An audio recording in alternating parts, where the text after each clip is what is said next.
Next on AM 1480 WLEA, the Newsmaker Show. Here's Brian O'Neill. We have two great guests on today's Newsmaker Show from the Archive series with Kevin Doran. In segment one, it'll be the longtime Alfred University professor, the late Dr. Savo Jevremovic, in a show from July 1st, 1985. And then in segment two, it'll be Malachi Martin from 1998. Starting out with Savo Jevremovic here. Dr. Jevremovic began the show talking about the Marines in the Middle East. We'll have to primarily resort to a defensive type of action. I don't think we tried. I mean, let's face it, we did send a few Marines to Lebanon, to Beirut, after they drove a truck with explosives into one of the buildings and killed hundreds of them at once. We simply pulled out. I think we have shown them very clearly that we don't want to get involved in, again, what we used to call limited wars, like Vietnam being the last example. And they realize we're highly vulnerable there. Mm-hmm. They see it. Well, let's assume now that there's a real arch enemy out there somewhere, and coming to mind is Khomeini, or this madman in Libya, Gaddafi, who has sent assassin squads over to kill our president. He's actually gone as far as trying to kill the president. What if we were to land some troops in Libya, which is a 2 million population country, go in there and knock him out, put our own guy in there and say, okay, now don't horse around anymore? Could we do a thing like that? Well, of course we could do that, but frankly, I feel that we should resort to, as I said before, we only look at two kinds of warfare. Now you're going back to this conventional warfare, the way we tried to solve the Vietnamese problem and did not succeed in doing it. There must be enough enemies of Mr. Gaddafi in Libya and also in the countries surrounding him, especially in Egypt and all that. I think we'll have to resort to, activities, we call them covert action, that the CIA once upon a time was allowed to do, but it has fallen out of fashion and so on. We don't want that, but we have to go more to these. We have to fight that type of warfare with the But you know, Savo, I can just see the media, if they ever found out that 1 penny of American money went into an assassination attempt on Gaddafi, there would be righteous indignation and the government could fall on a thing like that. Do you think the people are ready for something like that? No, we're not. That's what bothers me the most. We still, as I said, we still talk about terrorists and say there's something for the police to take care of. There's something for the, these guards or whatever you call them at the airports to check the luggage better than they did in the past or something like that. Essentially, that's what we're talking about. But we're not looking at who's organizing it, who's conducting it, and we do have centers. And you mentioned the two, Khomeini in Tehran and Gaddafi in Libya, but of course there are just as well others. Apparently, the Russians have a very large terrorist network. Yeah. Would we ever resort to knocking off some of them? They tried to kill the Pope. What do we do?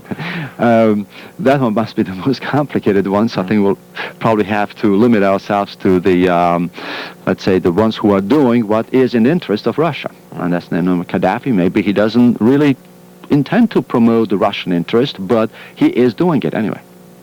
We're talking with Dr. Savo Jevremovic. We'll be back in a moment. Friends, if you're looking for television, may I suggest you see the DOTV. Now, I'll tell you why. All of us in this day and age are looking for bargains. Everyone wants to pay a discount price. But when you do that, you pay another kind of price. Normally, you don't get good service. Well, now, Andy DiDio's got the solution to your problems. He gives you discount price on name-brand television like Sylvania, but he backs it up with top-flight service. So you get the best of both worlds. Good service, guaranteed by the DOTV, and a low discount price for openers. That's because Andy is in the, out of the high-rent district. He's at 25 Riverside Place, right there next to his home. And he can sell to you at a very low price and still give you good service. So don't buy TV till you first see DiDio. It makes sense. Discount price plus good service. Talking with Dr. Savo Jevremovic this morning. Let's change the topic, Savo, and go over to the economy. The deficit is still a big problem, and yet interest rates are coming down. They're talking about them coming down even further. What's going on here, Savo? Well, the economy has been doing well now for quite a while. I realized that we had one quarter, that's all it was, one quarter that the rate of growth slowed down, right? Please keep in mind, it's not that the economy slowed down. It's just that it wasn't growing as fast as it did the preceding 3 months. And what happened is we have a number of factors at work within the economy that are helping. One is that apparently the Fed has loosened somewhat its very, very tight monetary policy. There's no doubt about that. And I think it is possible for them to do it, and has been possible now for a while, because most people apparently are giving up the idea of inflation as a major threat. You see, what happened, let's say, a year ago, and maybe even 2 years and more so, if the Fed would have loosened the supply of money, and if the interest rate would have started declining, most of us would have immediately started crying inflation is on its way back. But as inflation has been under some control for quite a while, it is possible, psychologically primarily, to reduce somewhat the very, very tight rein and, fuel the economy. The Fed, of course, when you're talking about them dropping the interest rate, it's what they charge the banks, isn't that right? That's right. What is it right now? What are they charging the banks? I think it's 7.5%. Now, what should the banks be charging us? Well, 2% more than that? All right, if you want, well, they always charge us more than 2% above that rate. Once upon a time, the rule used to be the prime rate, and the prime rate is the lowest rate that a private borrower can pay, was around 1.5% above the so-called rediscount rate of the Fed. So that would make it 9%. Well, it's not quite there, as you know. It's just a little bit under 10, but it's not as yet at 9. So it's still a little bit above it. But if you talk about consumers, I assume that's what you said when we said us. We have always been paying substantially more. But what about mortgage rates? Well, mortgage rates are the ones that, of course, are higher. There's no doubt about that. Are higher. Why are they holding them up there so much higher than what they're paying? I would assume what you have there again is that a mortgage loan is a long-term loan, right? You make a mortgage for 20 years, even 30 years in some cases. And what banks are looking at is the experience of the savings and loan associations in not such a distant past. They looked at them, saw how they made all those, let's say, 8.5% and less mortgage loans, tied up all their funds for this long term, and then suddenly they're under the pressure of all the depositors running in and saying, I want my money out. I'm not happy with the 5.25% you're paying me. I'm putting these money market funds that were around at that time 17, 18%, whatever they were. And, of course, we knew one after another one was being closed, right? They're taken over by some other bank. So I think the banks are very cautious there. They're playing, as I said, with the long term, and they don't want to take the chance that they let you have the money now, today, at, let's say, 10%, to take a round figure, and then see an inflationary rate rising and interest rates going way above 10%, and they're being tight. Savo, if you were going out now to get a mortgage, yes, would you go after a fixed rate, or would you take one tied to the prime? I probably would take a fixed rate, I think. And even though it's higher? If it's higher, yes. And even if the rates decline, though I frankly don't expect them to decline too much, right? But if they would decline substantially, I feel that I probably could then, find another mortgage, pay off the one I have, and keep the new one at a lower rate. And as a matter of fact, you need a big difference because, there's a closing cost and so on. Yeah, there's a substantial... Well, why wouldn't you tie it to the prime? Since it's favorable right now, it's much lower. Okay, but I also know that the prime rate is a volatile rate, if I might put it like that. It goes down, but it also goes up, and it has been very, very high. So you might recall, not that many years ago, it went over 20%. What you're really saying to me is that you think inflation may come back. There's always a possibility, right? I don't expect to see it over the next 12 months, or maybe not even over the next 24 months, but I most certainly am not going to make guesses for 5 years or 10 years down the road. Okay, what happened to this argument that with the deficit being what it is, that the government would be out there borrowing all the money and that would force interest rates sky high?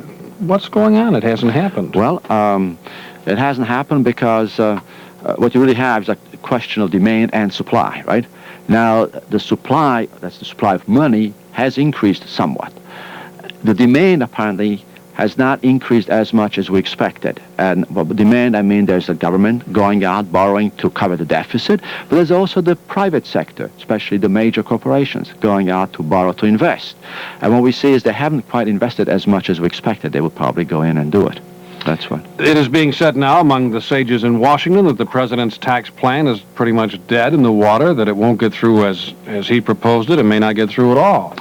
Well, I'm sure that some sort of, let's call it tax reform, will go through. What about the thing with New York State? Well, New York State, of course, is upset, and New York State is not the only one that has a relatively high state tax burden. There's a coalition, or the strong coalition, that will fight to keep that one deduction that we're referring to, but there will be other coalitions to fight for something else. I can think about especially the real estate problems, the construction industry. I mean, what they see is that they're losing an awful lot of tax benefits, right? I don't think there's any other sector in the economy that has been, if you want, subsidized through tax laws as much as the real estate industry. Savo, your president there at Alva University was here on the program, and he, Dr. Call, said that he felt that the tax system, as complicated as it is, works for Americans, and we ought not to change it if it's working. Well, careful now, Savo. Well, I would say simply is that we did undertake a significant reform right after President Reagan got elected to the first term, and the result was a substantial improvement in the economy. So to tell me that don't touch it, you know, it's more or less like if an automobile runs, don't touch it, I mean, don't play with it.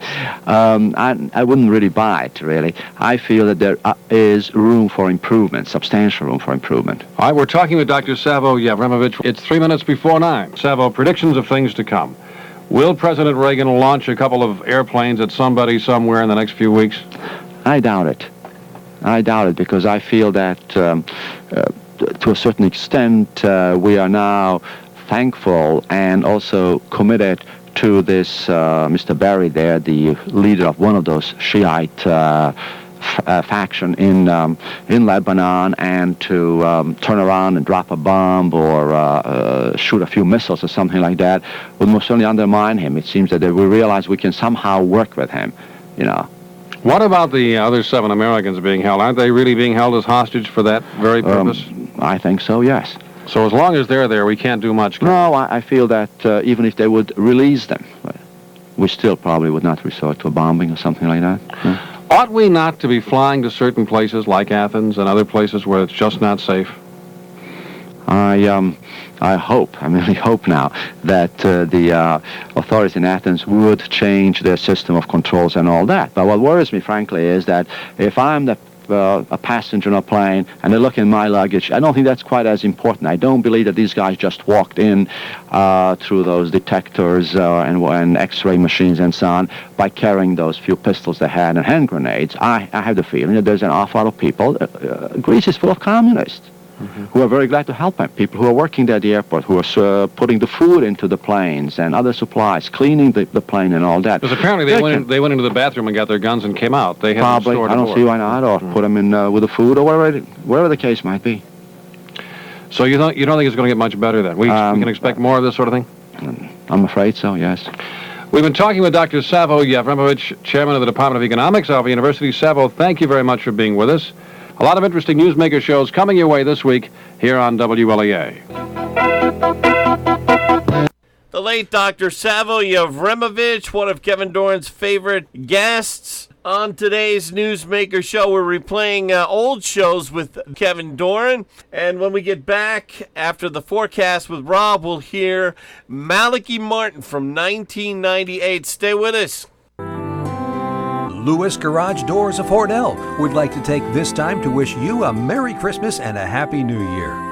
Free estimates, reliable, and always there in an emergency. Lewis Garage Doors, 40 Park Drive, Hornell.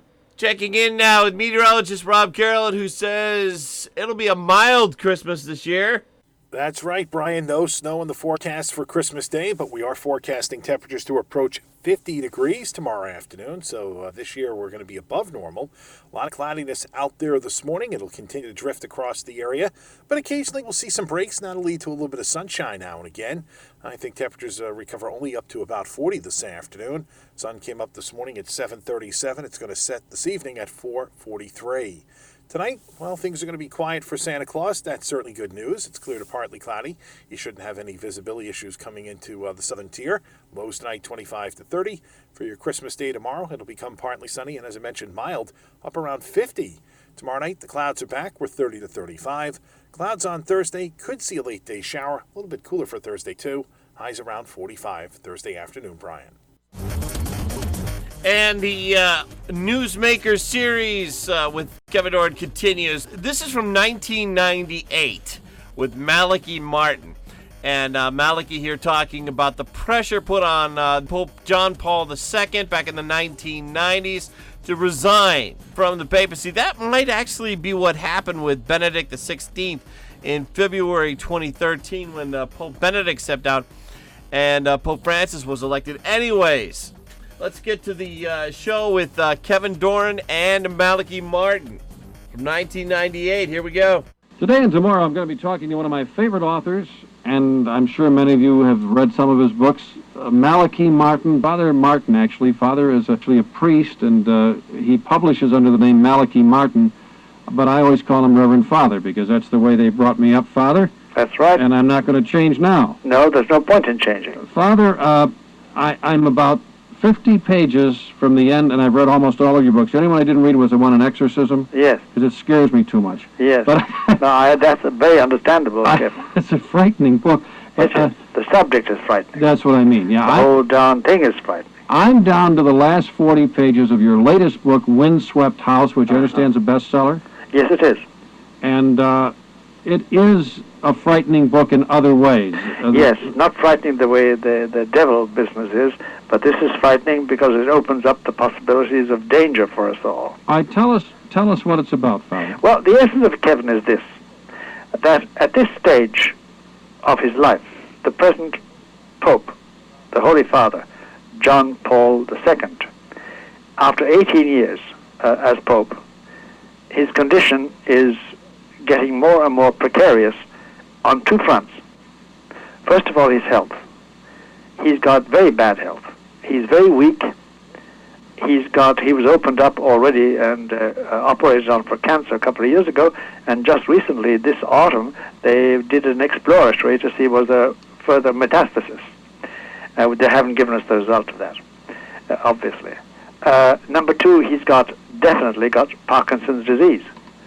And as you know, Parkinson's disease, in its early stages anyway, has episodic dementia. And that doesn't mean he goes crazy, it just means that he loses it. I mean, it's a question of judgment. And it's very hard for somebody in charge of a huge organization, such as the church, to sustain his burden with a thing like that. Then he's got things like osteoporosis. He breaks bones easily if he falls or knocks against something hard. Mm-hmm. And he's tired. I remember 8 years ago even, seeing this man sailing down alpine slopes. He was a marvelous skier, like a swallow. And now he shuffles. How old is he now, Father? He's 76. He's 1 year older than me. He's in his 77th year, my 76th year. Now, that's the first pressure on him. So it's a burdensome thing because then it's nagging at him constantly. Number two pressure is the important pressure.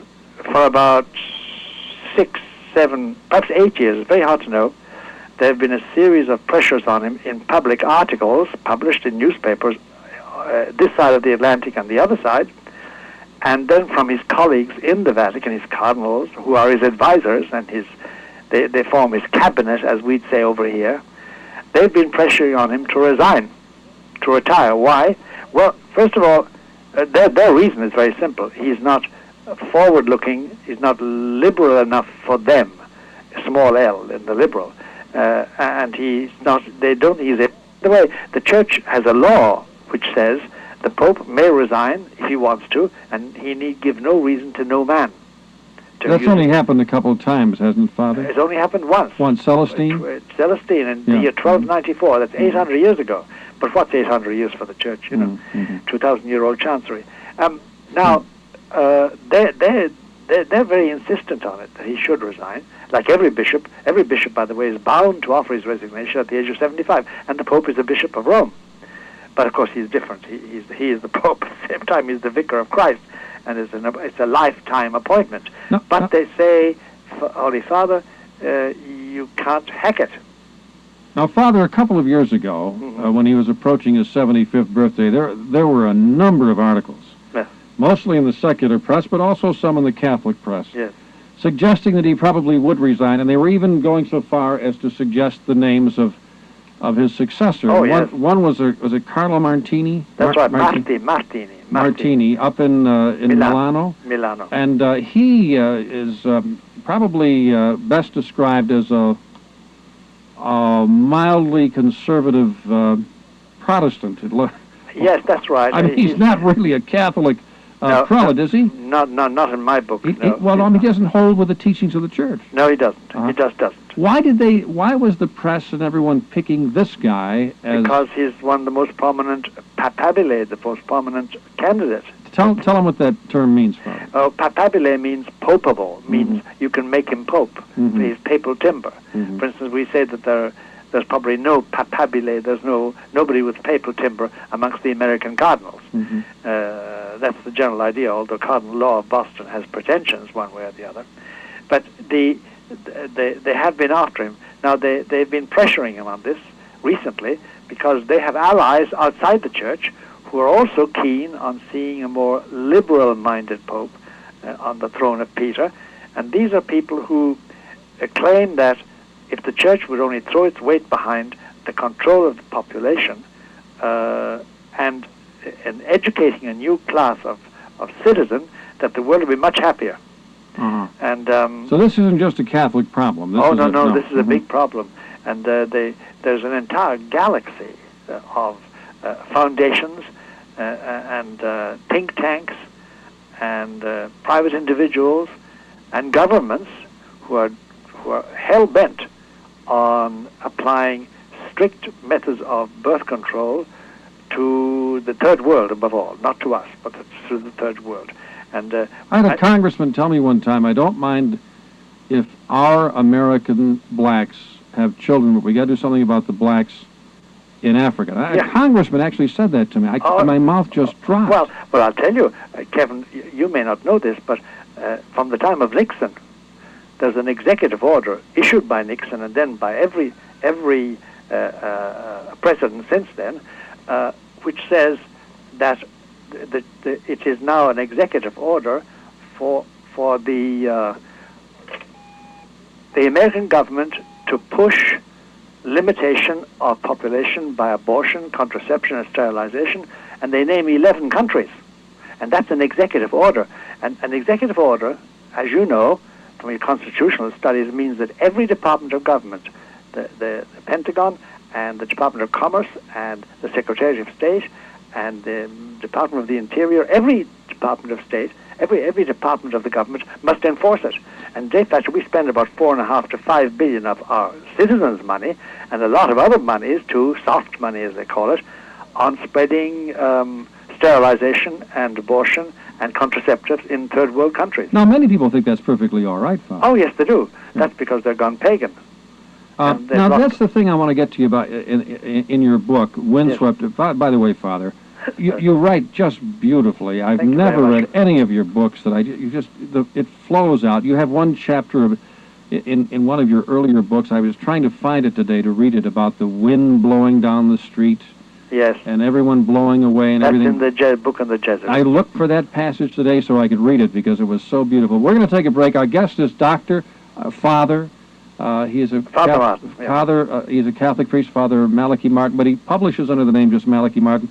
And I suspect you do that because if you put the Father in front of it, a lot of people say it's just a religious book, and you're writing about world issues. Am I right? That's right. And Kevin, today, to be a Catholic is a liability. Yeah. Malachi Martin, Father Malachi Martin, you probably have read many of his books and never realized that this man's a Catholic priest. In fact, you worked in Rome. Didn't you work in the Vatican, Father? Yes, I did indeed. Yes, and what capacity? Oh, I worked as an advisor. Because I worked as advisor to John the 23rd and Paul the 6th, those two popes, and I've also been in that function with John Paul II, except to a lesser degree because I no longer live in Rome. Father, are you is your field Scripture? Yes, that was my field originally, and one small section of that called paleography, that is the identification of handwriting, because, as you know, the big problem is, when did Moses write down the Bible? When did writing start? And so the origins of the alphabet and the origins of writing are very important, and I was an expert in just that. So you're a scripture scholar. What degree would that be? ST? That's I've got a doctorate in scripture. Doctorate in scripture. Yeah, I have. From Rome, by the way. From Rome. Uh-huh. But but that branched out in various things because the council was on at that moment, and John XXIII required an awful lot of advice about Judaism and about Israel, and then about the other problems that were connected with it. So they make you a factotum, really. So you were an advisor to John the 23rd. Yeah, I was. Angelo Giuseppe Roncalli. That's right. What kind of a man was he, Father? Roly-poly, a good eater, a very kind man, a modernist, of course.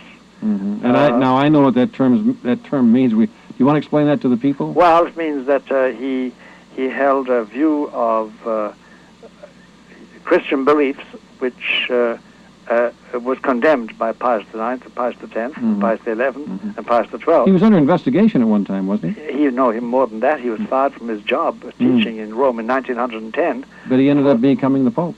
Well, then his friends sent him abroad to Eastern Europe, and he lay there for 28 years, came back an archbishop, and then he was very successful under Pius XII because he was the man who placated de Gaulle after the war. De Gaulle? De Gaulle, yeah. De Gaulle wanted to take about 40 French bishops who had collaborated with the Nazis and expel them. So he negotiated a cessation of that, and because nobody could resist Roncalli, he was such a charmer. He really was a charmer. And so then he became Patriarch of Venice, and from there he became Pope. Okay, now let's go back to our basic problem. In your book, we have what you're saying is we've got a group of people out in the world, not in the church, who would like this Pope to get out of there so that they could use the Catholic Church to impose their concepts. That's right, because you see, look, Kevin, look at it like this. At the present moment, in this earth of ours, there's only one up and running globalist organization in every country, and that's the Catholic Church. It has now 1 billion members. The organization is working. It's not working efficiently for the faith, but it's working. It's there. It's very useful. It's prestigious. You can't do without it today. Even non-Catholics, non-Christians, I read one recently, say that if tomorrow morning, for instance, supposing you say, okay, tomorrow there's no pope, there are no bishops, there are no priests, there are no churches, no chapels, no convents, no schools, no academies, no nothing, no cathedrals, no nothing. The bottom would fall out of this civilization. It's an essential part. And they don't want to destroy the church. No, they want to use it. Because it's a very useful organization, politically and socio-culturally as a balancer. So they're pushing to get this pope out of the way and get a guy in there that they can work with. Yeah, right. They can work with. But they have cooperation among the cardinals, you're saying. Of course they have. Of course they have. And some of the bishops. Oh, certainly. Without naming names, it's certain we have bishops who no longer believe in the supernatural as such, but they do believe in the existence of an ethical, moral organization like the Catholic Church, which is a civilizing force and provides good jobs too in the bargain. Yeah. Father, we're gonna end this today and pick it up tomorrow. Okay. Our guest is Malachi Martin, and I'm not being disrespectful because that's how you'd see his name on the book. That's right. It's Father Malachi Martin, who formerly worked in the Vatican. He's Irish, as you may have picked up. Born in what part of Ireland, by the way? Kerry. Kerry. It's a miracle I can understand you at all. And we'll have Father Malachi Martin back with you tomorrow. Great ending there on the Newsmaker show on AM 1480 WLEA Hornell on Christmas Eve 2019. We heard Dr. Savo Jevremovic in segment 1, Malachi Martin in segment 2. Now, Kevin said Malachi will be back tomorrow. We will hear Malachi Martin tomorrow in a show that was recorded while it was being broadcast originally in 1987, September 1987, when John Paul II was visiting America for the second time. Kevin had a great sense of history, and we get all kinds of history played back for us when we go back and listen to these shows. Hope you enjoy it as much as we do, and stay with us.